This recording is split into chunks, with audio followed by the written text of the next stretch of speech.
서민지? 이름도 참 흔하네. 너 같은 애들이 우리 같은 사람한테 기생해서 먹고 사는 거 알아? 계약직 주제에 건방지게. 명찰을 잡아당기는 힘이 세서 민지의 몸이 앞으로 확 끌려갔어요. 목에 걸린 줄이 목을 조르는 것 같았죠. 손님, 제발. 민지의 목소리가 떨렸어요. 이제는 정말 아팠으니까요. 여자가 물건을 챙겨가려는 순간이었어요. 민지가 작은 목소리로 말했어요. 고객님 영수증 가져가셔요. 그 순간 여자가 돌아섰어요. 그리고 민지의 뺨을 향해 손을 휘둘렀죠. 짝! 날카로운 소리가 매장에 울렸어요. 민지의 얼굴이 옆으로 확 돌아갔어요. 뺨이 화끈거렸고 귀가 먹먹했어요. 민지는 그 자리에서 비틀거리다 바닥에 무릎을 꿇었죠. 차가운 마트 바닥이 무릎에 닿았어요. 매장이 조용해졌어요. 안녕하세요. 행복전도사입니다. 오늘도 구독과 좋아요를 누르고 복 받으세요. 오늘의 사연 시작합니다. 밤 10시가 넘은 한빛마트 동서울 지점이에요. 빗소리가 유리창을 타고 흘러내리고 형광등 불빛이 차갑게 매장을 비추고 있었어요. 주말 저녁이라 손님들은 여전히 북적였고 계산대마다 긴 줄이 늘어서 있었죠. 3번 계산대 앞에 서 있는 서민지의 손은 쉴 새 없이 움직이고 있었어요. 삑삑삑. 바코드를 찍는 소리가 리듬처럼 이어졌어요. 민지는 이미 8시간째 서 있었지만 미소를 잃지 않으려 애쓰고 있었죠. 아픈 다리를 참으며 지친 얼굴을 감추며 오늘도 그렇게 버티고 있었어요. 고객님, 총 43,000원입니다. 네, 감사합니다. 안녕히 가세요. 한 명이 가고 또 한 명이 와요. 끝이 보이지 않는 줄이었죠. 그때였어요. 계산대 앞에 명품 핸드백을 든 여자가 섰어요. 30대 중반으로 보이는 그 여자는 온몸에서 돈이 풍기는 사람이었죠. 최신 명품 코트, 커다란 선글라스, 손가락마다 반짝이는 반지들. 민지는 습관처럼 고개를 숙이며 인사했어요. 어서 오세요. 여자는 대답도 없이 물건들을 막 계산대에 던졌어요. 고급 와인 3병, 수입 과일 바구니, 비싼 치즈 세트. 민지는 조심스럽게 하나씩 바코드를 찍기 시작했죠. 그런데 와인 한 병에서 바코드가 찍히지 않았어요. 삑삑. 아무리 해도 인식이 안 됐어요. 라벨이 구겨져 있었던 거예요. 민지는 침착하게 말했어요. 고객님, 죄송합니다. 잠시만 기다려 주시면 직원 확인 후 처리해 드릴게요. 하지만 여자의 얼굴이 확 굳어졌어요.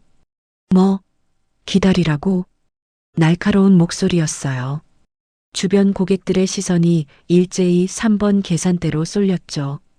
민지는 최대한 부드럽게 설명했어요. 규정상 바코드가 안 찍히는 상품은 관리자 확인이 필요해서요. 2분 정도면. 2분? 내가 지금 2분을 기다릴 사람처럼 보여? 여자는 민지의 말을 자르며 소리쳤어요. 뒤에 줄 서 있던 손님들이 술렁이기 시작했죠. 민지는 내심 당황했지만 얼굴에는 드러내지 않았어요. 2년간 계약직 계산원으로 일하며 이런 상황을 수없이 겪었으니까요. 참는 게, 미소 짓는 게, 고개 숙이는 게, 그게 생존 방법이라는 걸 너무 잘 알고 있었어요. 정말 죄송합니다. 최대한 빨리. 시끄러워. 당신네 마트가 관리를 이따위로 해? 내가 누군지 알아? 여자는 핸드백에서 휴대폰을 꺼내 민지 앞으로 내밀었어요. 화면에는 VIP 골드 등급이라는 글자가 크게 보였죠. 나 한빛마트 VIP 골드야. 연간 5천만 원 넘게 쓰는 고객이라고. 근데 이런 대우를 받아? 민지는 묵묵히 인터폰을 들어 관리자를 호출했어요. 하지만 토요일 저녁이라 관리자들도 다른 민원 처리에 바빴고 누구도 빨리 오지 않았어요. 1분이 흘렀어요. 여자의 인내심은 바닥났죠. 아, 진짜. 이게 서비스야? 계산 하나 제대로 못하는 게 계산원이야? 정말 죄송합니다. 죄송하긴 뭐가 죄송해. 넌 그냥 무능한 거야. 회사에서 월급이나 제대로 받는 거야? 민지의 손이 살짝 떨렸어요. 하지만 여전히 고개를 숙인 채 말했죠. 불편을 드려 죄송합니다. 곧 처리해 드리겠습니다. 그때 여자가 갑자기 계산대 너머로 손을 뻗어 민지의 명찰을 확 잡아당겼어요. 서민지, 이름도 참 흔하네. 너 같은 애들이 우리 같은 사람한테 기생해서 먹고 사는 거 알아? 계약직 주제에 건방지게. 명찰을 잡아당기는 힘이 세서 민지의 몸이 앞으로 확 끌려갔어요. 목에 걸린 줄이 목을 조르는 것 같았죠. 손님, 제발. 민지의 목소리가 떨렸어요. 이제는 정말 아팠으니까요. 주변 고객들은 그저 멀찍이 서서 구경만 했어요. 누구도 나서지 않았죠. 어떤 사람들은 고개를 돌렸고 어떤 사람들은 휴대폰을 꺼내 몰래 영상을 찍기 시작했어요. 민지는 그 시선들이 견디기 힘들었어요. 모욕감보다 더한 건 아무도 자기를 도와주지 않는다는 외로움이었죠. 그때 매장 점장 박상민이 느릿느릿 걸어왔어요. 무슨 일이십니까? 여자는 박상민을 보자마자 더 큰 소리로 말했어요. 점장이에요? 이 직원 좀 보세요. 바코드 하나 못 찍어서 나를 10분째 세워두고 있어요. 이게 VIP 고객 대우예요? 박상민은 민지를 쳐다보지도 않고 여자에게만 고개를 깊이 숙였어요. 정말 죄송합니다, 고객님. 제가 바로 처리해 드리겠습니다. 그러더니 민지에게 차갑게 말했죠. 민지 씨, 왜 이렇게 일 처리가 늦어요? 고객님을 얼마나 기다리게 한 거예요? 민지는 입술을 깨물었어요. 설명하고 싶었지만 계약직인 자신이 뭘 말할 수 있을까요? 죄송합니다. 그게 다였어요. 박상민이 빠르게 와인 가격을 수동으로 입력하고 계산을 끝냈어요. 여자는 카드를 던지듯 내밀었고 박상민은 비굴하게 웃으며 받았죠. 정말 죄송합니다, 고객님. 다음엔 더 나은 서비스로. 됐어요. 다시는 이 계산대 안 올 거예요. 여자가 물건을 챙겨가려는 순간이었어요. 민지가 작은 목소리로 말했어요. 고객님, 영수증. 그 순간 여자가 돌아섰어요. 그리고 민지의 뺨을 향해 손을 휘둘렀죠. 짝! 날카로운 소리가 매장에 울렸어요. 민지의 얼굴이 옆으로 확 돌아갔어요. 뺨이 화끈거렸고 귀가 먹먹했어요. 민지는 그 자리에서 비틀거리다 바닥에 무릎을 꿇었죠. 차가운 마트 바닥이 무릎에 닿았어요. 매장이 조용해졌어요. 빗소리만 들렸죠. 민지는 바닥에 손을 짚고 있었어요. 머리카락이 얼굴을 가렸고 눈물이 멈추지 않았어요. 하지만 소리내어 울 순 없었죠. 여기서 우는 순간 모든 게 끝날 것 같았으니까요. 박상민은 여자를 진정시키며 말했어요. 정말 죄송합니다, 고객님. 직원 교육을 다시 시키겠습니다. 여자는 핸드백을 집어들고 매장을 나갔어요. 하이힐 소리가 멀어졌죠. 민지는 여전히 바닥에 무릎을 꿇고 있었어요. 주변 사람들은 이제 관심을 거두고 각자 할 일을 했어요. 마치 아무 일도 없었던 것처럼요. 박상민이 민지에게 차갑게 말했어요. 민지 씨, 계산대 정리하고 조퇴하세요. 오늘 사건은 보고서로 올릴 거예요. 민지는 천천히 일어났어요. 다리가 후들거렸지만 꾹 참았죠. 떨리는 손으로 계산대를 정리하기 시작했어요. 그때 매장 한쪽에서 이 모든 광경을 지켜보는 한 사람이 있었어요. 평범한 옷차림의 60대 여성이었죠. 그녀는 민지가 바닥에 쓰러지는 순간을 똑똑히 봤어요.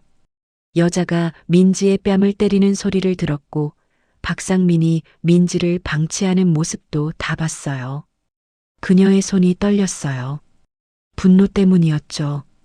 그녀는 조용히 휴대폰을 꺼내 누군가에게 전화를 걸었어요. 비서실장, 나야. 지금 당장 한빛마트 동서울지점 CCTV 전부 확보해. 오늘 밤 10시 전후 3번 계산대 영상. 그리고 박상민 점장 인사 파일 내 책상 위에 올려놓고. 목소리는 낮았지만 무게가 있었어요. 내일 아침 임원회의 긴급 소집. 주제는 현장 갑질. 전화를 끄는 그녀는 민지를 바라봤어요. 민지는 계산대를 정리하며 눈물을 훔치고 있었죠. 그녀의 눈빛이 단단해졌어요. 내 아들이 사랑한 사람을 이렇게 만들다니. 그녀의 이름은 강혜윤이었어요. 한빛유통의 회장이자 곧 이 모든 것을 뒤집을 사람이었죠. 사건이 일어나기 일주일 전이었어요. 한빛유통 본사 30층 회장실에서는 강혜윤 회장이 서류를 검토하고 있었어요. 거대한 유리창 너머로 서울 시내가 한눈에 내려다 보이는 오후였죠. 60대 중반의 혜윤은 강철 회장이라는 별명답게 카리스마가 넘치는 사람이었어요. 30년 전 작은 슈퍼마켓 하나로 시작해서 이제는 전국 200개 매장을 거느린 유통제국을 만든 사람이었죠. 비서실장이 조심스럽게 보고를 했어요. 도연 전무가 오늘 점심 약속을 취소했다고요. 급한 현장 점검 때문이라고 했죠. 혜윤은 펜을 내려놓으며 고개를 들었어요. 이상했죠. 도연은 10년 넘게 월요일 점심 약속을 한 번도 걸은 적이 없었으니까요. 동서울 지점이라고 했어요. 특별히 문제가 있는 매장도 아니었는데 왜 갑자기 그곳에 간 걸까요? 혜윤은 뭔가 석연치 않은 기분이 들었지만 곧 다시 서류에 집중했어요. 얼마 지나지 않아 회장실 문이 노크됐어요. 37살의 강도연 전무가 들어왔어요. 명문대를 나와 해외 MBA까지 마친 엘리트였지만 오만하지 않고 현장을 중시하는 경영인이었죠. 평소엔 밝은 얼굴이었는데 오늘은 표정이 달랐어요. 진지함이 얼굴 가득했죠. 혜윤은 아들의 얼굴을 보는 순간 직감했어요. 뭔가 중요한 이야기를 하러 왔다는 걸요. 30년 넘게 함께 살아온 사이였으니 아들의 작은 표정 변화도 다 읽을 수 있었어요. 도연은 소파에 앉아 한참을 말없이 있다가 천천히 입을 열었어요. 어머니께 소개하고 싶은 사람이 있습니다. 회장실의 공기가 변했어요. 혜윤은 커피잔을 내려놓으며 아들을 바라봤죠. 37년을 함께 살았지만 도연이 이런 말을 한 건 처음이었어요. 항상 일에만 집중하던 아들이었거든요. 주변에서 재벌가 딸들을 소개해줘도 관심을 보이지 않았던 아이가요. 여자친구가 생겼습니다. 도연의 목소리는 떨렸지만 단단했어요. 혜윤의 가슴이 철렁했죠. 기쁨과 걱정이 동시에 밀려왔어요. 어머니로서는 기뻤지만 재벌가의 가장으로서는 신중할 수밖에 없었거든요. 3달 전부터 만났다고 했어요. 혜윤은 속으로 놀랐죠. 3달이나 자신 몰래 만남을 이어갔다니. 도연은 평소 어머니에게 모든 걸 이야기하는 아이였는데요. 그만큼 신중하게 접근했다는 뜻이었어요. 혜윤이 물었어요. 어떤 집안 아이냐고요. 도연이 잠시 망설이다가 대답했어요. 한빛마트 동서울지점 계산원입니다. 계약직이고요. 회장실이 조용해졌어요. 벽시계에 똑딱거리는 소리만 들렸죠. 혜윤은 아들을 빤히 쳐다봤어요. 재벌 2세인 아들이 자기 회사 계약직 직원과 결혼하겠다는 거였어요. 언론이 알면 난리가 날 게 뻔했죠. 하지만 혜윤은 섣불리 반대하지 않았어요. 오히려 차분하게 물었어요. 이름이 뭐냐고요? 서민지라고 했어요. 29살이고요. 아버지와 단둘이 산다고 했죠. 어머니는 일찍 돌아가셨고 아버지는 5년 전 뇌졸중으로 쓰러져서 지금은 요양원에 있다고 했어요. 민지는 대학을 2학년 때 중퇴하고 아버지 병원비를 벌고 있었어요. 낮에는 마트에서 저녁에는 배달 알바를 뛰면서요. 혜윤의 표정이 조금 부드러워졌어요. 자식이 그런 짐을 혼자 짊어지고 산다는 게 어떤 건지. 사업가이기 전에 어머니였던 혜윤은 너무 잘 알고 있었으니까요. 혜윤은 한참 창밖을 바라봤어요. 저 높은 곳에서 내려다보는 서울의 전망은 화려했지만 그 밑에서 살아가는 평범한 사람들의 삶은 얼마나 힘들까요? 혜윤 자신도 맨 밑바닥에서 시작했던 사람이었어요. 30년 전 작은 슈퍼마켓 하나로 시작해서 여기까지 왔죠. 그 시절의 고생을 생각하면 서민지라는 아이가 어떤 삶을 살아왔을지 충분히 상상이 갔어요. 도연이 말했어요. 석 달 전 토요일 동서울지점 현장 점검을 갔을 때 처음 봤다고요. 고객이 화를 내는데도 침착하게 대응하는 모습이 인상적이었다고 했죠. 그 후로 몇 번 우연히 마주쳤고 퇴근길에 비를 맞으며 배달 알바를 뛰는 민지를 보고 차에 태워줬다고 했어요. 그렇게 대화를 나누며 자연스럽게 가까워졌다고요. 혜윤은 아들의 눈빛을 봤어요. 흔들림이 없었죠. 진심이 보였어요. 도연은 평생 신중한 아이였어요. 함부로 말을 꺼내는 법이 없었죠. 그런 아이가 이렇게 단호하게 나온다는 건 정말 마음을 정했다는 뜻이었어요. 혜윤은 한숨을 길게 내쉬었어요. 재벌가의 며느리가 된다는 건 쉬운 일이 아니었어요. 언론의 관심, 주변 사람들의 시선, 회사 내부의 정치, 그 모든 걸 견뎌야 했죠. 계약직 계산원이었던 여자가 그 무게를 감당할 수 있을까요? 하지만 도연의 표정은 확고했어요. 혜윤은 더 이상 묻지 않았죠. 대신 다른 결정을 내렸어요. 직접 확인해 보기로요. 혜윤은 비서실장을 불렀어요. 그리고 조용히 지시했죠.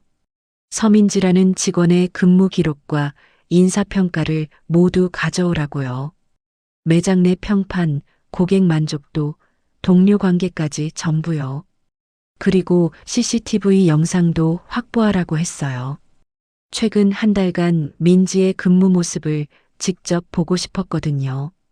다음 날 아침 두툼한 보고서가 혜윤의 책상 위에 올라왔어요. 내용은 놀라웠어요. 서민지는 2년간 무단 결근이 단 한 번도 없었어요. 고객 만족도는 지속적으로 1위였고 동료 직원들의 평가도 최상이었죠. 성실하고 친절하고 책임감 있다는 평가가 대부분이었어요. 하지만 보고서 마지막 페이지에는 경고 문구가 있었어요. 매장 점장 박상민을 비롯한 일부 관리자들이 민지에게 업무 외 잡일을 시키거나 부당한 압박을 가하는 정황이 포착됐다고요. 현장 갑질이 존재한다는 내용이었죠. 혜윤의 얼굴이 굳어졌어요. 손에 든 보고서가 구겨질 정도로 힘이 들어갔죠. 자신의 회사에서 자신의 눈앞에서 이런 일이 벌어지고 있었다니요. 게다가 그 피해자가 아들이 사랑하는 사람이었어요. 혜윤은 자리에서 일어났어요. 그리고 평소 입지 않던 평범한 옷으로 갈아입었죠. 명품 코트 대신 검은색 패딩, 하이힐 대신 운동화를 신었어요. 화장도 최소한으로만 했고요. 비서실장이 놀란 표정으로 물었어요. 어디 가시냐고요? 혜윤은 담담하게 대답했어요. 현장 확인 좀 하고 올게. 그렇게 혜윤은 한빛마트 동서울지점으로 향했어요. 직접 두 눈으로 확인하기 위해서요. 서민지라는 여자가 정말 아들의 곁에 있을 자격이 있는 사람인지, 그리고 자신의 회사에서 어떤 일이 벌어지고 있는지를요. 대중교통을 이용해 매장에 도착한 혜윤은 평범한 손님처럼 카트를 끌고 매장 안으로 들어갔어요. 아무도 그녀가 회장이라는 걸 알아보지 못했죠. 혜윤은 천천히 매장을 둘러보며 3번 계산대 쪽으로 걸어갔어요. 거기 서민지가 있었어요. 명찰을 단 젊은 여성이 능숙하게 바코드를 찍고 있었죠. 긴 줄을 처리하면서도 미소를 잃지 않았어요. 고객에게 인사하는 목소리는 밝았고 물건을 다루는 손길은 정확했어요. 혜윤은 조금 떨어진 곳에서 민지를 관찰했어요. 어르신 고객이 무거운 물건을 들지 못하자 민지는 직접 카트까지 물건을 날라다 줬죠. 아이를 데리고 온 엄마 손님에게는 사탕을 하나 꺼내 아이에게 건네며 웃어줬고요. 아들 눈이 틀리진 않았네. 혜윤은 속으로 생각했어요. 저 아이는 진짜 성실한 사람이구나 하고요. 그때 매장 점장 박상민이 나타났어요. 박상민은 민지의 어깨를 툭 치며 뭔가 말했어요. 민지의 얼굴이 순간 굳어졌죠. 박상민은 계속 뭔가 지시하는 듯했고 민지는 고개를 숙이며 대답했어요. 불편한 기색이 역력했지만 거부하지 못하는 모습이었죠. 혜윤의 눈빛이 차갑게 변했어요. 저게 보고서에 나온 갑질인가. 혜윤은 휴대폰을 꺼내 그 장면을 조용히 촬영했어요.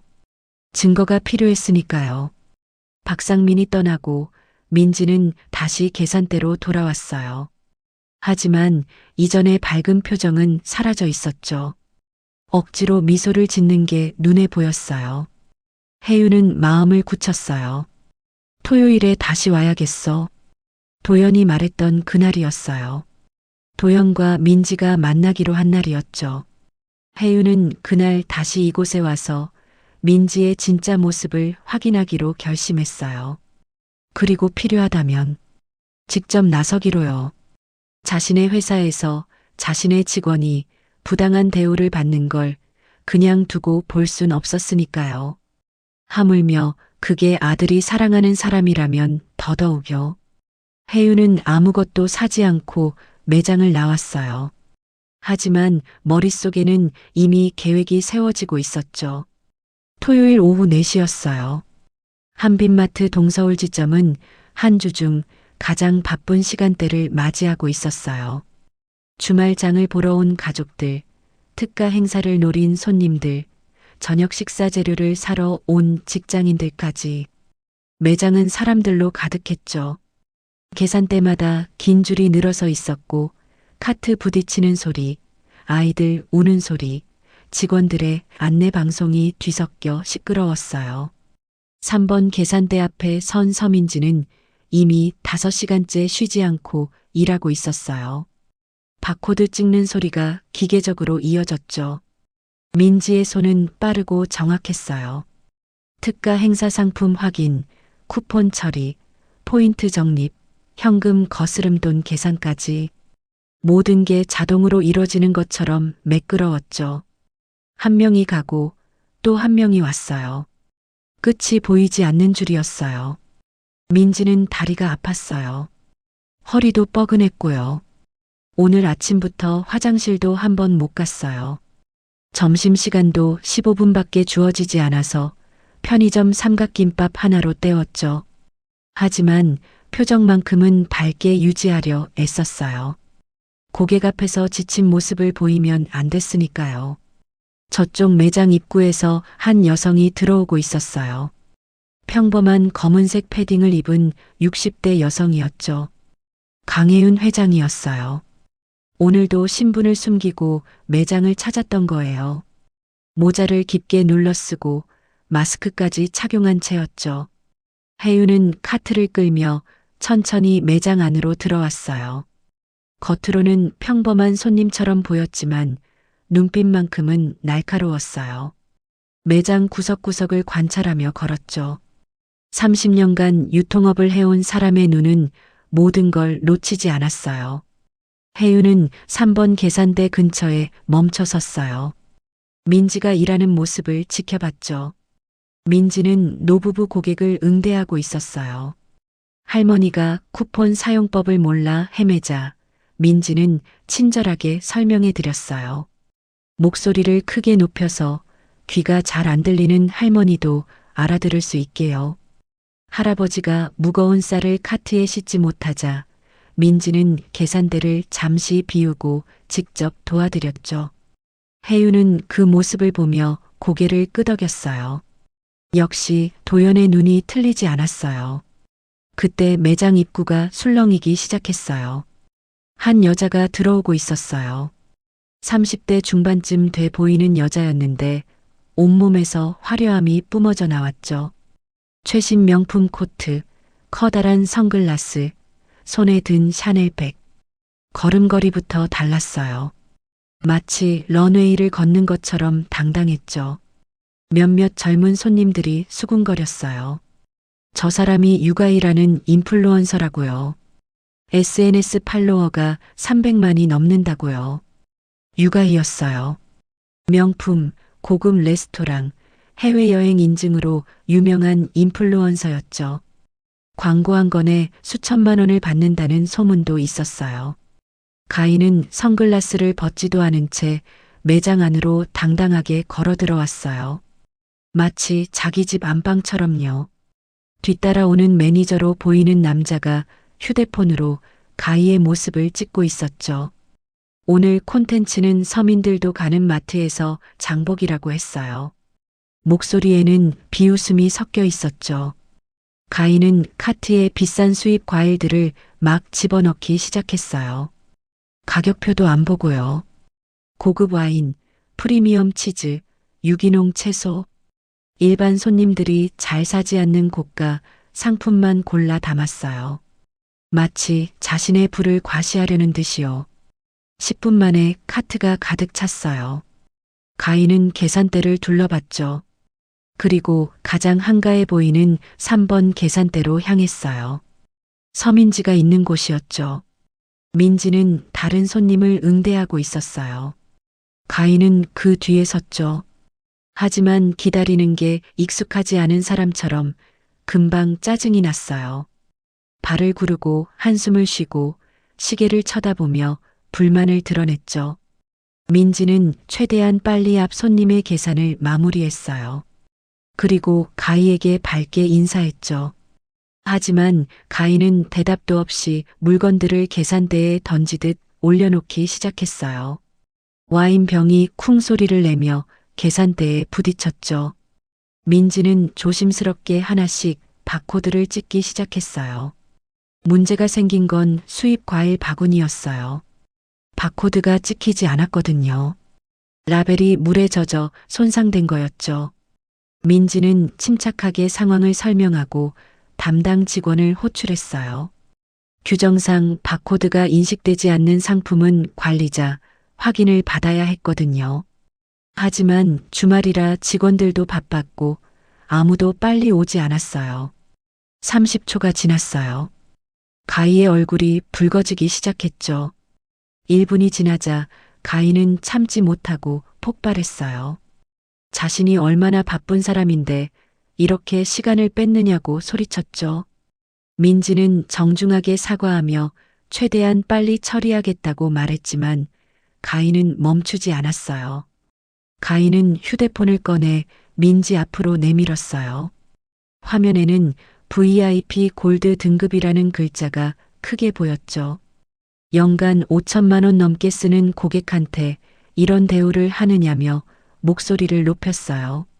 주변 손님들의 시선이 일제히 3번 계산대로 쏠렸죠. 민지는 입술을 깨물었어요. 하지만 규정을 어길 순 없었죠. 혼자 판단해서 가격을 입력했다가 나중에 문제가 생기면 자신이 책임을 져야 했으니까요. 민지는 다시 한번 정중하게 양해를 구했지만 가희의 목소리는 점점 커져만 갔어요. 이게 서비스냐며 소리쳤죠. 매니저는 여전히 휴대폰으로 이 장면을 찍고 있었어요. 나중에 SNS에 올릴 콘텐츠로 삼으려는 듯 했죠. 그때 매장 점장 박상민이 소란을 듣고 달려왔어요. 박상민은 상황을 파악하자마자 가희에게 깊게 고개를 숙이며 정중하게 사과했어요. 그러더니 민지에게는 차갑게 왜 이렇게 일 처리가 느리냐고 질책했죠. VIP 고객을 얼마나 기다리게 한 거냐고요. 민지는 입을 열려다 다시 다물었어요. 설명해봤자 소용없다는 걸 알았으니까요. 박상민은 빠르게 과일 바구니 가격을 수동으로 입력했어요. 규정을 무시한 처리였지만 가위를 달래는 게 우선이었죠. 그리고 오늘 구매하신 물건 10% 할인해 드리겠다며 비굴하게 웃었어요. 하지만 가희의 표정은 풀리지 않았어요. 10% 정도로 자신의 기분이 풀릴 것 같으냐고 비웃었죠. 가희는 저 직원이 자신 앞에서 제대로 사과하라고 요구했어요. 손가락으로 민지를 가리키며요. 민지는 이미 여러 번 사과했어요. 하지만 가희는 만족하지 않았죠. 박상민이 민지를 쳐다봤어요. 눈빛이 말하고 있었죠. 빨리 사과하라고, 더 큰일 나기 전에요. 민지는 고개를 숙이고 다시 사과했어요. 하지만 가희는 그게 사과냐며 비웃었죠. 성의가 없다고, 표정을 보니 마지못해 하는 거 아니냐고 따졌어요. 민지의 손이 떨렸어요. 더 이상 뭘 어떻게 해야 할지 몰랐죠. 민지는 떨리는 목소리로 한 번 더 사과했지만 가희는 듣지 않았어요. 가희가 갑자기 앞으로 다가왔어요. 그리고 민지의 명찰을 확 잡아당겼죠. 서민지라는 이름을 읽으며 비웃었어요. 이름도 참 흔하다고요. 너 같은 애들이 우리 같은 사람 덕분에 밥 먹고 산다는 거 아느냐고 모욕했죠. 명찰을 잡아당기는 힘이 세서 민지의 몸이 앞으로 확 끌려갔어요. 목에 걸린 줄이 목을 조르는 것 같았죠. 민지는 제발이라는 말을 간신히 내뱉었어요. 목소리가 떨렸죠. 주변 손님들은 그저 멀찍이 서서 구경만 했어요. 누구도 나서지 않았죠. 휴대폰을 꺼내 영상을 찍는 사람들도 있었어요. 혜유는 그 광경을 지켜보고 있었어요. 주먹에 힘이 들어갔죠. 당장이라도 달려가고 싶었지만 참았어요. 조금만 더 지켜보기로 했어요. 어떻게 상황이 전개되는지를요. 하지만 혜윤의 휴대폰은 이미 녹화를 시작하고 있었어요. 모든 증거를 확보하고 있었죠. 가희는 민지를 놓아주지 않았어요. 오히려 더 세게 잡아당기며 계속 모욕했죠. 계약직 주제에 건방지게 군다고 SNS에 이거 올리면 잘릴 줄 알라고 협박했어요. 박상민은 여전히 가희를 달래기에만 급급했어요. 민지 씨가 신입이라서 그렇다고 대신 사과한다고 비굴하게 굴었죠. 그 순간 가희가 계산대 위에 있던 포도 한 송이를 집어 민지에게 던졌어요. 포도가 민지의 얼굴에 맞고 바닥에 떨어졌어요. 매장이 조용해졌어요. 민지는 그 자리에 얼어붙었어요. 뺨에 포도즙이 묻어 있었지만 닦을 엄두도 나지 않았죠. 박상민이 다급하게 민지에게 고객님께 제대로 사과드리라고 재촉했어요. 민지는 눈물이 차올랐어요. 하지만 울 수 없었죠. 여기서 우는 순간 모든 게 끝날 것 같았으니까요. 민지는 간신히 죄송하다는 말을 꺼냈어요. 하지만 가희는 멈추지 않았어요. 사과는 무릎 꿇고 하는 거 아니냐고, 제대로 된 서비스 교육도 못 받았느냐고 조롱했죠. 박상민이 민지를 쳐다봤어요. 눈빛이 말하고 있었죠. 어서 하라고요. 민지는 천천히 무릎을 꿇기 시작했어요. 차가운 마트 바닥이 무릎에 닿았어요. 혜윤은 더 이상 참을 수 없었어요. 하지만 움직이려는 순간 더 끔찍한 일이 벌어졌죠. 가희가 민지의 머리카락을 잡아 끌었어요. 그리고 민지의 뺨을 향해 손을 휘둘렀어요. 짝! 날카로운 소리가 매장에 울렸어요.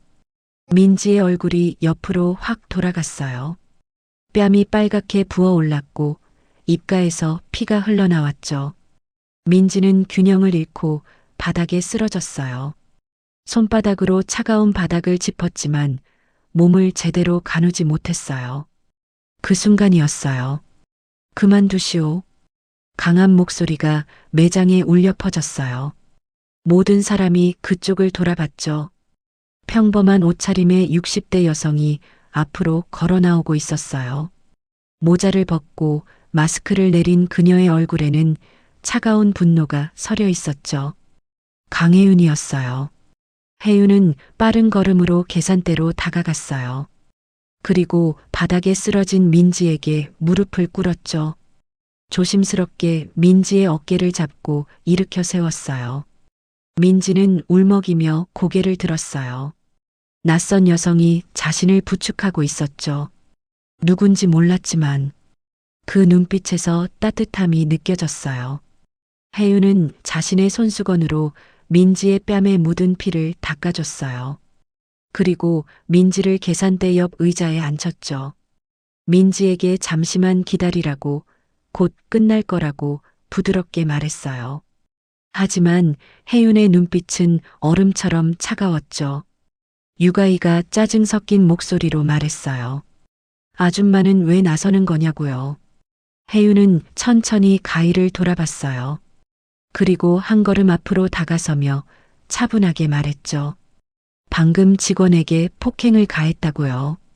가희는 코웃음을 치며 이게 무슨 폭행이냐고, 서비스가 엉망이니까 교육 차원에서 한 거라고 변명했어요. 혜윤은 목소리를 낮추며 정확하게 짚어줬어요. 명찰을 잡아당기고 물건을 던지고 머리카락을 잡아 끌고 뺨을 때린 것. 이 모든 게 명백한 폭행이라고요.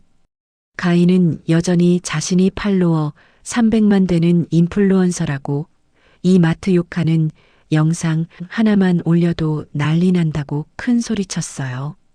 하지만 혜윤은 대꾸하지 않았어요. 대신 조용히 휴대폰을 꺼냈죠. 박상민이 급히 끼어들며 이건 내부 문제라고, 다른 분이 나설 일이 아니라고 말했어요. 혜윤은 박상민을 차갑게 쳐다보며 물었죠. 직원이 폭행당하는 걸 보고도 가해자 편만 든 게 내부 문제냐고요. 박상민은 VIP 고객이라서 그랬다고 변명했지만 혜윤의 질문 앞에서 말을 잃었어요. VIP라면 폭행해도 되느냐는 질문이었거든요. 가희가 비웃으며 혜윤에게 그만 좀 하라고, 정의의 사도 흉내내지 말라고 조롱했어요. 혜윤은 가희의 팔을 잡았어요. 세게는 아니었지만 확고한 힘이 느껴졌죠. 그리고 차분하게 말했어요. 지금 당장 이 직원에게 사과하고 경찰에 동행해야 한다고요. 가희가 웃음을 터뜨렸어요. 경찰이라니 정신 나갔냐고요. 박상민은 보안 요원 2명을 불렀어요. 저 고객을 내보내달라고 했죠. 다른 손님들한테 방해가 된다면서요. 보안 요원들이 혜윤 쪽으로 다가왔어요. 하지만 혜윤은 전혀 당황하지 않았죠. 오히려 차분하게 휴대폰으로 전화를 걸었어요. 비서실장을 부르는 목소리가 매장에 울려 퍼졌어요. 지금 동서울 지점이니 본사 법무팀하고 경호팀을 당장 보내라고, 5분 안에요. 박상민의 얼굴이 굳어졌어요. 본사라고요? 법무팀이라고요? 혜윤은 전화를 끊고 박상민을 쳐다보며 말했어요. 곧 본사에서 사람들이 올 거니 그때까지 아무도 이 매장을 나가선 안 된다고요. 박상민이 떨리는 목소리로 물었어요. 도대체 누구시냐고요? 혜윤은 대답하지 않았어요. 대신 민지에게 다가가 괜찮은지 물었죠. 다친 데는 없는지 살폈어요. 민지는 물리적으로는 괜찮다고 대답했지만 마음이 너무 아팠어요. 지금까지 참아왔던 모든 감정이 한꺼번에 터져 나올 것 같았죠. 가희는 여전히 이해가 안 된다는 표정이었어요. 자리를 뜨려고 했죠. 하지만 그 순간 매장 입구에서 소란이 들렸어요. 검은색 정장을 입은 사람들이 우르르 들어왔어요. 한빛유통 본사 임원들이었죠. 맨 앞에는 비서실장이 있었고 뒤로 법무팀장, 인사팀장, 경호팀까지 총 10명 정도 되는 인원이었어요. 그들은 매장 안으로 들어서자마자 혜윤을 찾았어요. 그리고 일제히 90도로 허리를 숙이며 회장님이라고 외쳤어요. 그 외침이 매장 전체에 울려 퍼졌어요. 회장이라고요? 박상민의 얼굴이 하얗게 질렸어요. 가희도 얼굴이 굳어졌죠. 주변에 있던 직원들과 손님들도 모두 입을 벌린 채 혜윤을 쳐다봤어요. 한빛유통 강혜윤 회장.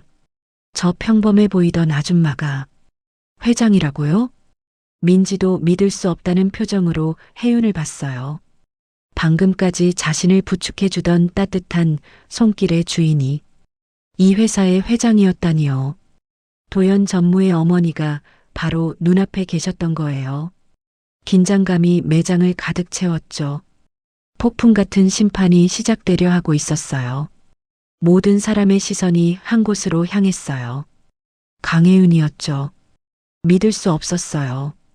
혜윤은 비서실장을 쳐다보며 짧게 물었어요. 늦었어. 상황은 파악했지? 네, 회장님. CCTV 영상 전부 확보했습니다. 혜윤이 박상민을 불렀어요. 점장의 이름을 또박또박 부르는 목소리는 차갑고 단호했죠. 박상민은 떨리는 다리로 앞으로 나왔어요. 얼굴은 이미 패닉 상태였죠. 혜윤은 짧고 명확하게 통보했어요. 지금 즉시 해이민이 개인 물품을 챙겨서 나가라고요. 박상민이 거의 무릎이라도 꿇을 듯이 애원했어요. 잘못했다고 한 번만 용서해달라고 사정했죠. 하지만 혜윤은 차갑게 되물었어요. 한 번이냐고요. 직원이 폭행당하는 걸 보고도 가해자 편을 들었고 그것도 VIP라는 이유만으로였다고, 게다가 피해 직원에게 무릎 꿇으라고 강요했다고 꼬집었죠. 혜윤은 휴대폰을 꺼내 조금 전 찍어둔 영상을 재생했어요. 가희가 민지를 때리는 장면, 박상민이 방관하며 오히려 민지에게 사과를 강요하는 장면이 또렷하게 담겨 있었어요. 이게 자신의 회사 관리자의 모습이냐고 물으며 혜윤은 인사팀장에게 박상민 점장의 과거 근무 기록을 전부 조사하라고 지시했어요. 다른 피해자는 없었는지, 갑질 제보는 없었는지 전부 파헤치라고 했죠. 박상민은 더 이상 변명할 수 없었어요. 혜윤의 시선이 유가희에게로 향했어요. 가희는 이제야 상황의 심각성을 깨달은 듯 했어요. 얼굴이 창백해졌죠. 입술이 파르르 떨렸어요. 혜윤은 차분하지만 단호하게 통보했어요. 자신의 직원에게 폭행을 가했으니 민사, 형사상 책임을 물겠다고요. 가희가 다급하게 변명하려 했어요. 오해라고, 그냥 순간적으로 그랬다고 둘러댔죠. 하지만 혜윤은 오해가 아니라고, CCTV에 다 찍혔고 증인도 수십 명이라고 단언했어요. 그리고 법무팀장에게 고소 준비를 하라고, 폭행죄와 업무방해죄로 진행하라고 지시했죠. 가희의 다리가 후들거렸어요. 바닥에 주저앉을 것 같았죠. SNS 스타인 자신에게 폭행죄 전과가 생긴다면 모든 게 끝이었어요. 광고 계약도, 팔로워도, 명성도 다 날아갈 게 뻔했죠. 가희는 민지 앞으로 비틀거리며 다가가 무릎을 꿇었어요. 조금 전 민지에게 강요했던 바로 그 자세로요. 울먹이며 잘못했다고, 미쳤었다고, 용서해달라고 애원했죠. 하지만 민지는 어떻게 반응해야 할지 몰랐어요. 너무 갑작스러운 상황이었으니까요. 혜윤이 차분하게 민지에게 말했어요. 용서는 민지가 결정할 문제지만 법적 처리는 회사 차원에서 진행할 거라고요. 민지는 떨리는 목소리로 알겠다고 대답했어요. 혜윤은 매장 안을 천천히 둘러봤어요. 직원들이 모두 긴장한 얼굴로 서 있었죠. 두려움과 동시에 희망 같은 게 눈빛에 보였어요. 혜윤은 명확하고 또렷한 목소리로 선언하기 시작했어요. 오늘 이 자리에 있는 모든 직원들에게 말한다고, 앞으로 이 회사는 직원 갑질에 대해 무관용 원칙을 적용할 거라고 했죠. 고객이든 관리자든 누구라도 직원에게 부당한 대우를 하면 즉시 조치하겠다고 약속했어요. 직원들의 눈빛이 변하기 시작했어요. 놀라움과 동시에 안도감 같은 게 퍼져나갔죠. 몇몇 직원들의 눈가가 촉촉해졌어요. 그동안 참아왔던 감정들이 터져 나오는 것 같았죠. 혜윤은 계속 말했어요. 익명 신고 시스템을 만들어서 누구든 부당한 일을 당하면 안전하게 신고할 수 있도록 하겠다고, 모든 신고는 공정하게 처리될 거라고 약속했죠. 혜윤의 말이 끝나자 몇몇 직원들이 박수를 치기 시작했어요. 처음엔 작았지만 점점 커졌죠. 곧 매장 전체가 박수 소리로 가득 찼어요. 그때 매장 입구에서 또 다른 사람이 급히 뛰어들어왔어요. 강도연이었어요. 도연은 상황을 보자마자 얼굴이 굳어졌어요. 민지의 부은 뺨, 입가의 피, 바닥에 무릎 꿇고 있는 가희, 그리고 해임 통보를 받은 박상민까지. 무슨 일이 있었는지 한눈에 파악할 수 있었죠. 도연이 어머니에게 다급하게 달려와 무슨 일이냐고 물었어요. 혜윤은 차분하게 일어난 일을 설명했죠. 민지가 고객에게 폭행당했고 박상민이 오히려 가해자 편을 들었다고, 그래서 지금 모든 조치를 취하고 있다고 말했어요. 도연의 얼굴이 점점 굳어졌어요. 분노가 끓어오르는 게 눈에 보였죠. 평소 침착한 도연이 이렇게 화를 내는 건 처음이었어요. 도연은 박상민을 쳐다봤어요. 눈빛에는 실망과 분노가 섞여 있었죠. 정신이 있는 거냐고, 직원이 맞는 걸 보고도 어떻게 그럴 수 있느냐고 목소리를 높였어요. 도연의 목소리가 떨렸죠. 박상민은 죄송하다는 말만 반복했지만 도연은 듣지 않았어요. 죄송하다는 말로 끝날 일이 아니라고 했죠. 도연은 비서실장에게 지시했어요.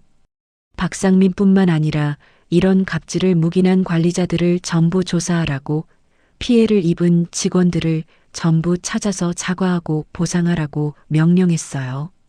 비서실장이 긴장한 목소리로 알겠다고 대답했죠. 도연은 민지에게 다가갔어요.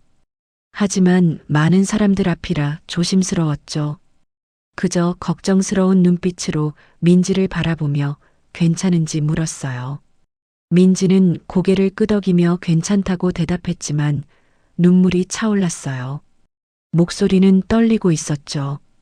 도연은 주먹을 꽉 쥐었어요. 민지가 당한 고통이 자신의 고통처럼 느껴졌으니까요. 자신이 사랑하는 사람이 이렇게 당했다는 사실이 견딜 수 없이 괴로웠어요. 혜윤은 그 모습을 조용히 지켜봤어요. 아들의 눈빛을 봤죠. 그 눈빛에는 사랑이 가득했어요. 진심이 보였죠. 혜윤은 결심했어요. 이제 모두에게 말할 때가 됐다고요. 혜윤이 매장 안 사람들을 향해 다시 한번 목소리를 높였어요. 오늘 이 자리에서 한 가지 더 발표할 게 있다고 했죠. 도연이 놀란 표정으로 어머니를 봤어요. 혜윤은 민지의 손을 잡고 앞으로 나왔어요. 혜윤은 명확하고 당당하게 선언했어요. 서민지는 자신의 회사의 소중한 직원이라고, 그리고 자신의 아들의 약혼자이기도 하다고 발표했죠. 매장이 다시 한번 조용해졌어요. 약혼자? 전무의 약혼자가 계약직 계산원? 웅성거림이 퍼져나갔어요. 민지는 믿을 수 없다는 표정으로 혜윤을 봤어요. 도연도 놀란 얼굴이었죠. 어머니가 이렇게 공개적으로 발표할 줄은 몰랐으니까요. 혜윤은 계속 말했어요. 민지는 앞으로 자신들의 가족이 될 사람이라고, 그래서 오늘 일은 자신에게도 개인적인 문제라고 했죠. 자신의 가족을 지키지 못한 건 자신의 책임이라고요. 혜윤은 직원들을 향해 마지막으로 말했어요. 여러분 모두가 자신의 가족이라고, 앞으로는 이런 일이 절대 없도록 하겠다고 약속했죠. 박수 소리가 터져 나왔어요. 직원들이 하나둘씩 박수를 치기 시작했고 곧 매장 전체가 박수 소리로 가득 찼어요. 손님들도 함께 박수를 쳤죠. 민지는 눈물을 흘렸어요. 이번엔 슬픔이 아니라 감동 때문이었죠. 도연은 민지에게 다가가 조심스럽게 손을 잡으며 속삭였어요. 이제 괜찮을 거라고, 더 이상 혼자가 아니라고요. 민지는 고개를 끄덕이며 울었어요. 도연의 손은 따뜻했어요. 혜윤은 그 모습을 보며 미소 지었어요. 민지는 이 회사에, 이 가족에 꼭 필요한 사람이었죠. 그리고 앞으로 더 큰 변화를 만들어낼 사람이었어요. 매장은 여전히 박수 소리로 가득했어요. 희망의 소리였죠. 변화의 시작이었어요. 그리고 민지에게는 새로운 시작이었어요. 민지와 도연의 약혼 소식이 언론에 알려지자 업계는 물론 사회 전반에 큰 반향이 일어나요. 평범한 계약직 직원이 대기업 오너 일가와 결혼한다는 소식에 일부 언론에서는 신데렐라 스토리로 포장하려고 했어요. 하지만 혜윤 회장은 단호하게 선을 그었답니다. 혜윤은 직접 기자회견을 자청해서 나섰어요. 민지는 우리 아들이 사랑으로 선택한 사람이며 그 이상도 이하도 아닙니다. 혜윤의 목소리는 흔들림이 없었어요. 이어서 혜윤은 더 중요한 발표를 했지요. 한빛유통은 앞으로 모든 직원을 가족처럼 대우하겠으며 직급과 고용 형태로 사람을 차별하지 않겠습니다. 회장의 이 한마디에 기자회견장이 술렁였답니다. 회사 내부에서는 혜윤의 발표 이후 급격한 변화가 시작됐어요. 계약직 처우 개선안이 즉시 시행되고 정규직 전환 비율이 대폭 늘어났지요. 익명신고 시스템을 통해 접수된 갑질 사례들이 하나씩 조사되기 시작했어요. 그리고 가해자들은 직위가 높든 낮든 상관없이 모두 징계를 받았답니다. 한빛마트 동서울지점은 민지 사건 이후 공정 매장 1호점으로 지정됐어요. 다른 매장들의 모범 사례로 관리되기 시작한 거예요. 민지의 옛 동료들은 그녀가 떠난 자리를 그리워하면서도 달라진 근무 환경에 진심으로 감사했지요. 민지 언니 덕분에 우리가 이렇게 편하게 일할 수 있게 됐어. 동료들은 민지를 떠올리며 고마워했답니다. 한편 박상민 전 점장은 해고된 후 다른 유통업체에 취직하려고 했어요. 하지만 업계에 소문이 퍼져서 번번이 거절당했지요. 그는 결국 작은 편의점 아르바이트로 근근히 생계를 이어가게 됐답니다. 박상민은 밤늦게 편의점 진열대를 정리하면서 자신의 과거를 뼈저리게 후회했어요. 내가 그때 민지 씨한테 왜 그랬을까? 그의 한숨소리가 텅 빈 편의점에 울려 퍼졌답니다. 육아의 인플루언서는 폭행 사건 영상이 SNS에 퍼지면서 큰 타격을 입었어요. 광고 계약이 전부 취소되고 대중의 질타를 받게 됐지요. 그녀는 눈물 섞인 공개 사과문을 올리고 자선단체에 거액을 기부하며 반성하는 모습을 보였어요. 하지만 예전의 위상을 되찾지는 못했답니다. 민지는 고객권익센터 부센터장으로서 전국 매장을 직접 순회하기 시작했어요. 그녀는 각 매장의 직원들을 만나 그들의 목소리를 직접 들었지요. 혹시 불편한 점은 없으세요? 어려운 일은 없고요? 민지는 자신이 겪었던 아픔을 누구보다 잘 알기에 작은 불만도 놓치지 않고 개선해 나갔답니다. 어느 매장에서는 화장실이 너무 멀어서 불편하다는 직원의 말에 즉시 휴게 공간을 재배치하기도 했어요. 또 다른 매장에서는 식사 시간이 너무 짧다는 의견에 교대 인력을 보강해서 충분히 쉴 수 있도록 조치했지요. 도연 전무는 민지의 곁에서 든든한 지원군이 되어줬어요. 그는 경영 일선에서도 사람 중심 경영을 실천했답니다. 우리 직원들이 행복해야 고객들도 행복합니다. 도연의 이 철학은 한빛유통 전체로 퍼져나갔지요. 이 말은 한빛유통의 새로운 경영 철학이 됐지요. 드디어 결혼식 날이 밝았어요. 민지는 순백의 드레스를 입고 거울 앞에 섰답니다. 화장을 마친 민지의 얼굴은 행복으로 빛났지요. 하객석에는 한빛마트 동료들, 동네 이웃들, 그리고 민지가 도왔던 수많은 고객들이 자리를 가득 메웠어요. 민지 씨 정말 예쁘다. 우리 민지가 이렇게 좋은 날을 맞다니. 하객들의 축하 인사가 끊이지 않았답니다.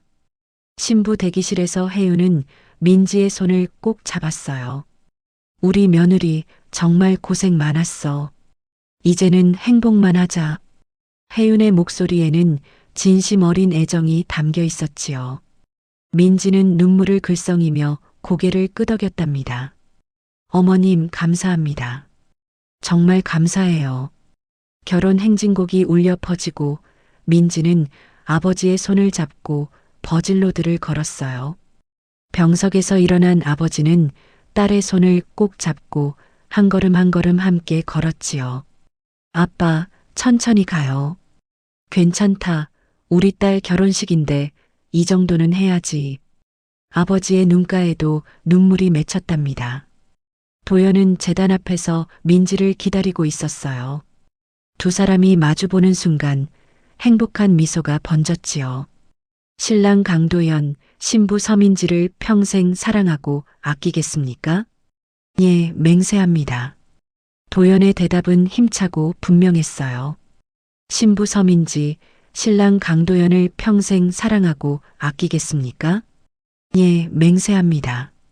민지의 목소리도 떨림 없이 울려 퍼졌답니다. 하객들의 축하 박수가 터져 나왔어요. 피로 연장에서 혜윤 회장은 직원들 앞에 섰답니다. 오늘 이 자리가 한빛 유통의 새로운 출발입니다. 혜윤의 목소리에 장내가 조용해졌지요. 우리 회사는 이제 누구도 무릎 꿇지 않아도 되는 곳, 누구나 존중받는 곳이 될 것입니다. 혜윤의 선언에 장내는 뜨거운 박수로 화답했답니다. 시간이 흘러 민지는 건강한 쌍둥이를 출산했어요. 남자아이 하나, 여자아이 하나였지요. 혜윤은 손주들을 품에 안으며 환한 미소를 지었답니다. 이 아이들이 자라서도 누구나 평등한 세상에서 살았으면 좋겠구나. 혜윤의 바람이 조용히 퍼져나갔어요. 민지의 아버지는 병원비 걱정 없이 안정적인 치료를 받으며 건강을 되찾았답니다. 민지야, 아빠가 이렇게 건강해졌으니 이제 손주들 봐주는 게 내일이다. 아버지는 활기찬 목소리로 말했지요. 한빛유통은 업계 최초로 갑질제로 기업 인증을 받았어요. 그리고 취업 선호도 1위 기업으로 거듭났답니다. 젊은이들이 가장 일하고 싶어하는 회사가 된 거예요. 민지는 여전히 현장을 돌며 직원들과 소통했어요. 부센터장님이 직접 오셔서 우리 이야기를 들어주시니 정말 감사해요. 직원들은 민지를 진심으로 존경했답니다. 그녀의 이름은 한빛유통을 넘어 대한민국 노동환경 개선의 상징이 됐지요. 어느 날 저녁 가족이 모인 식탁에서 혜윤은 민지에게 조용히 말했어요. 민지야, 내가 우리 집에 온 건 운이 아니라 자격이었단다. 혜윤의 목소리는 따뜻했지요. 넌 그럴 만한 사람이었고 앞으로도 그럴 거야. 민지는 혜윤의 손을 꼭 잡았답니다. 어머님, 저야말로 이 가족을 만나서 정말 행복해요. 민지의 눈에서 감사의 눈물이 흘렀지요. 도연은 두 사람의 손을 함께 감싸주었어요. 우리 가족, 영원히 함께하자. 도연의 말에 세 사람 모두 고개를 끄덕였답니다. 창밖으로 보이는 저녁 노을이 따뜻하게 세 사람을 비췄어요. 한빛유통 본사 건물도 황금빛으로 물들어 있었지요. 한때 마트 계산대 앞 바닥에 무릎 꿇었던 계약직 계산원 서민지. 그녀는 이제 누구보다 당당하게 자신의 자리에서 빛나고 있었답니다. 그리고 그 빛은 한빛유통의 모든 직원들에게 퍼져나갔어요. 민지의 이야기는 이렇게 많은 사람들에게 용기를 주었답니다. 몇 년이 더 흐른 어느 봄날이었어요. 민지는 쌍둥이 아이들의 손을 잡고 한빛마트 동서울지점을 찾았답니다. 엄마가 예전에 일했던 곳이란다. 민지는 아이들에게 조용히 말했지요. 계산대 앞에 서서 민지는 그때를 떠올렸어요. 바쁘게 물건을 계산하던 날들, 힘들어도 미소 지으며 고객을 응대하던 순간들, 그리고 무릎 꿇고 쓰러졌던 그날의 아픔까지. 엄마, 여기서 많이 힘들었어? 딸아이가 물었답니다. 응, 힘들기도 했지. 하지만 그 시간이 있었기에 지금의 엄마가 있는 거란다. 민지는 아이의 머리를 쓰다듬었어요. 매장 직원들은 민지를 알아보고 반갑게 인사했답니다. 부센터장님 오셨어요. 애들 데리고 오셨네요. 많이 컸어요. 직원들의 얼굴에는 여유와 행복이 가득했지요. 민지는 그 모습을 보며 뿌듯함을 느꼈어요. 내가 겪었던 아픔이 헛되지 않았구나. 그날 저녁 집으로 돌아온 민지는 일기장을 꺼내 들었답니다. 그리고 천천히 글을 써내려갔지요. 오늘 아이들과 함께 예전 직장을 다녀왔다. 그곳은 이제 따뜻한 곳이 되어 있었다. 누구도 무릎 꿇지 않아도 되는 곳, 누구나 존중받는 곳. 내가 꿈꾸던 세상이 조금씩 현실이 되고 있다. 앞으로도 더 많은 사람들이 당당하게 일할 수 있는 세상을 만들어 가겠다. 민지는 일기장을 덮고 창밖을 바라봤어요. 밤하늘의 별들이 반짝이고 있었답니다. 한빛유통 본사 건물의 불빛도 밤하늘을 밝히고 있었지요. 서민지의 이야기는 이렇게 끝이 아니라 새로운 시작이었답니다. 그녀가 만들어가는 변화는 계속해서 이어질 거예요. 그리고 그 변화는 우리 모두의 내일을 조금 더 따뜻하게 만들어줄 것입니다.